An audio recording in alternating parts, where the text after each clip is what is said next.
Sani Sadiq, wallahi na fi ƙaunar shugaban ƙasar Nijar Abdurrahman Chani fiye da shugaban ƙasar Najeriya Tinubu.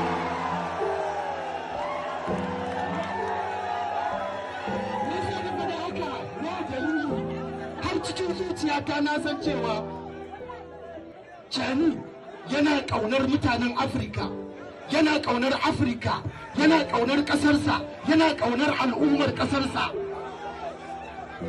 yana kishi na ƙasarsa, yana da kishi na Afirka.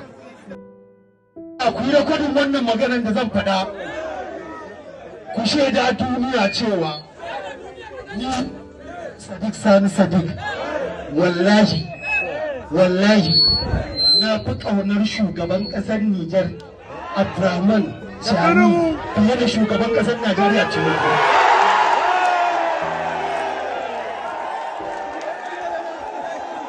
Me yasa na faɗa haka? Me dalili?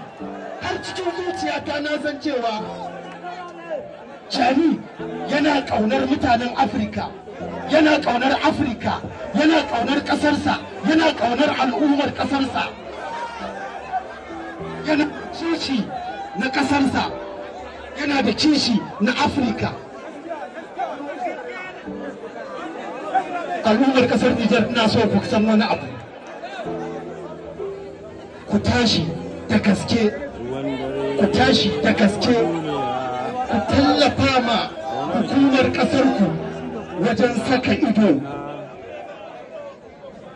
da shige fice.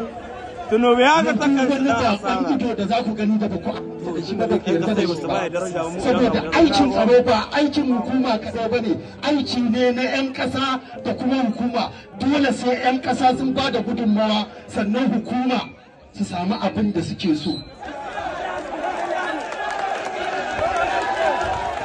I love you, I love you, I love you, I love you, I love you, I love you, I love you. Ta yadda Sadiq Sani Sadiq yake cewa ya fi son shugaban ƙasar Nijar a kan shugaban ƙasar na Najeriya. Kuna ganin yana kan daidai ko kuma ku faɗa mana ra'ayinku a comment section. Ku danna subscribe kana ku danna alamar ƙararrawar sanarwa domin sani da zarar mun ɗora.